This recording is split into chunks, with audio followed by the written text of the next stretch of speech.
Parce que nous en avons assez de la girouette sanitaire du ministère. C'est bien parce que nous avons assez d'être pris pour des pigeons avec le Grenelle du ministre qui est censé nous rendre miraculeusement riches.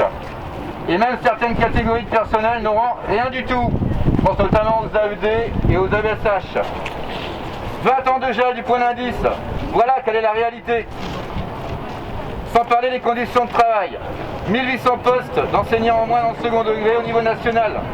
Et surtout des heures supplémentaires à venir en masse pour faire baisser le nombre de postes, le nombre d'heures par élève qui baisse dans les collèges du Haut-Rhin, dans les lycées de l'académie, que ce soit en lycée général, technique ou en lycée professionnel. Demandons aussi l'abandon des réformes scélérates sur le bac, les retraites, la fonction publique. Stoppons leur délire en manifestant. Chaque occasion, notre colère est profonde. Et allons-y tous. Merci. Merci à tous et à toutes d'être venus à nouveau aussi présents.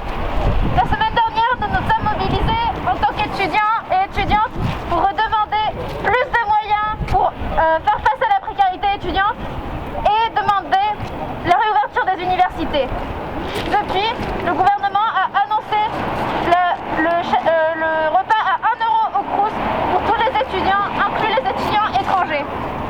C'est un bon début, cependant les repas à 1 € ne peuvent pas faire face à des années de précarisation de toute la communauté des étudiantes et des étudiants, ainsi qu'à plusieurs années de libéralisation de l'enseignement supérieur.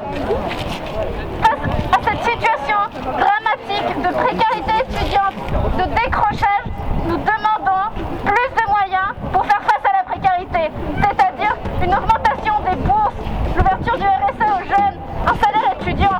Nous demandons aussi plus de moyens pour l'université, c'est-à-dire l'embauche de plusieurs personnels enseignants, ainsi que la titularisation des vacataires qui sont aussi dans une situation précaire. Nous demandons aussi un recrutement massif de personnel de la santé, notamment de la santé mentale, pour faire face à la détresse que vivent les étudiants.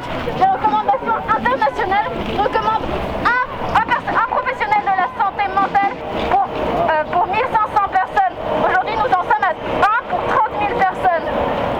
Nous demandons aussi la fin des réformes et des lois qui participent aujourd'hui à la destruction de l'enseignement supérieur comme une entité publique. Donc nous demandons le retrait de la LPR. Finalement, nous demandons aussi la régularisation des étudiants qui n'ont pas de titre de séjour, qui aujourd'hui vivent davantage de cette situation extrêmement précaire. Et juste pour finir, nous demandons aussi que des moyens soient mis en place pour que les étudiants qui ont décroché depuis mars dernier puissent reprendre leurs études et puissent avoir droit à nouveau aux bourses. Merci. Sans parler des contrats qui ne sont pas renouvelés dès juin, parce que l'éducation nationale a créé ces contrats-là. Et j'aimerais aussi parler pour les étudiants, leur dire que la seule chose qu'on leur proposait par rapport à leur précarité, c'est des métiers qui existaient auparavant, qui étaient titularisés, qui étaient CDIsés et qui ont été massacrés depuis 2005 avec la loi Jules Ferry autour de l'éducation nationale, que la seule proposition qu'on leur a faite, c'est de continuer à travailler pour pouvoir payer leurs études. Et je trouve ça inadmissible.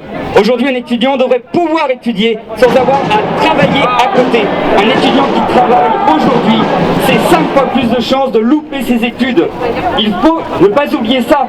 On a créé ces emplois juste pour précariser les étudiants encore plus et davantage. Je pense que l'éducation nationale a autant gagné que les étudiants à amener lutte ensemble pour gagner et pour enfin remporter la victoire. Merci beaucoup.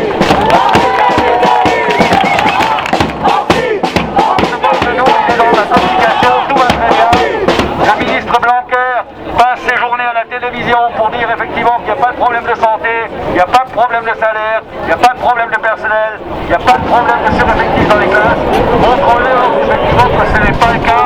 La réalité, c'est plutôt de la communication ministérielle. Merci. L'éventualité de la fermeture de cette mention complémentaire, voilà, sachant que la CTA devait se tenir le mercredi. Voilà comment est-ce qu'on essaye aussi d'empêcher les personnes de réagir dans une situation qui est difficile pour la communication. On se retrouve à devoir manifester